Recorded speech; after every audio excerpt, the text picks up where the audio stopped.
Nous vivons une période de transition qui nous permet de se recentrer sur l'essentiel, de faire l'état de sa situation en tant qu'enfant de Dieu. C'est ce que je fais, me redécouvrir en tant que femme au service de Dieu.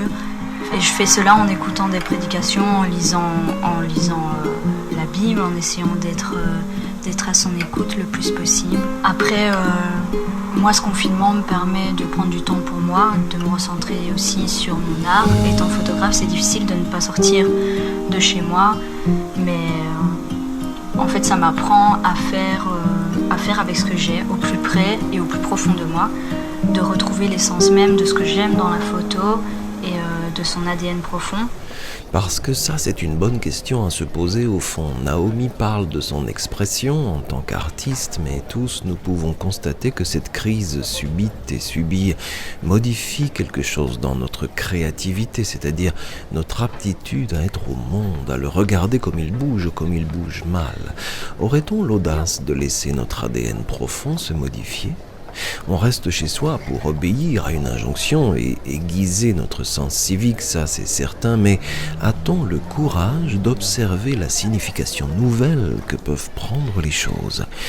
Naomi me dit qu'elle en profite pour un tas de choses comme lire, dessiner, cuisiner, puisque toute sa tribu s'est vue soudain par ça passionnée, et photographier bien sûr, mais dans un périmètre confiné. Donc non, rien ne se vit vraiment comme elle aime vivre les choses. Bien entendu, il y a des choses qui me manquent, comme le fait de sortir, de voir mes amis, d'aller à l'église, de voir ma famille, et des fois même aller au travail, ça me manque. Mais j'ai la chance de vivre ce confinement bien entouré. Nous sommes 7 à la maison, donc je peux vous dire qu'il y a de l'ambiance, on ne s'ennuie pas. Et aussi, nous vivons dans une grande maison avec un jardin, ce qui nous permet de prendre du temps seul, de pouvoir sortir, et c'est important. Important de garder les yeux ouverts et de ne pas loucher sur nous-mêmes. Le photographe Ulrich Leboeuf dit sur son compte Insta « Nous avons le devoir de témoigner ». Alors il publie en collectif une photo par jour qui témoigne du caractère inédit de ce qui se vit dans cette saison. Et tout y passe. L'urgence et l'ennui, la tempête économique présente et à venir, l'indécente pauvreté augmentée, ainsi que cette effrayante esthétique du masque que la pandémie a dessiné dans son sillage. Ce retrait du visage derrière le tissu est peut-être, dit-il, ce qu'il y a de plus redoutable, parce qu'il raconte une défaite de l'humain quand il se cache.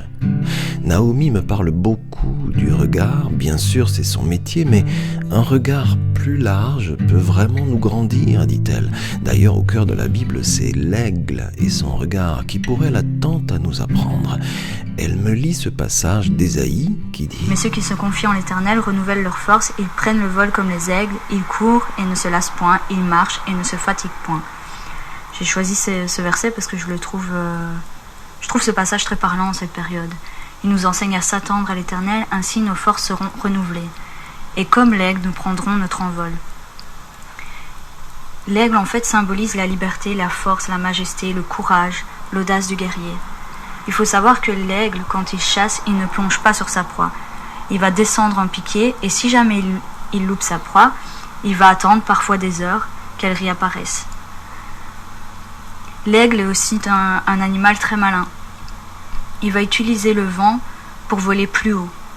Il a aussi l'avantage de voir plus loin et d'avoir une vision à 360 degrés, ce qui lui permet vraiment une vision globale de tout ce qui peut se passer autour de lui. Et malgré toutes les précautions qu'il peut prendre, si jamais il y a une tempête qui s'abat alors qu'il va pour chasser, il ne va pas s'arrêter. Mais il va utiliser cette tempête à son avantage, en déployant ses ailes dans un angle précis, et ainsi il va pouvoir utiliser la tempête. Et actuellement, nous vivons une tempête.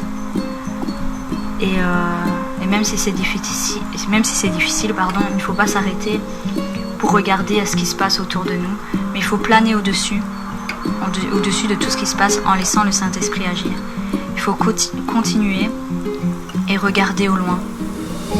Continuer, regarder plus loin que ce qu'on voit déjà, faire silence pour écouter, observer comment les tempêtes nous font bouger et s'attendre à celui qui nous donne des forces nouvelles dans le désir et l'élan de poursuivre avec intelligence et créativité, mais sans s'épuiser.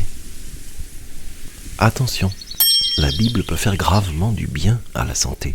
Elle ne contient ni diluants, ni agents toxiques, ni substances allergènes.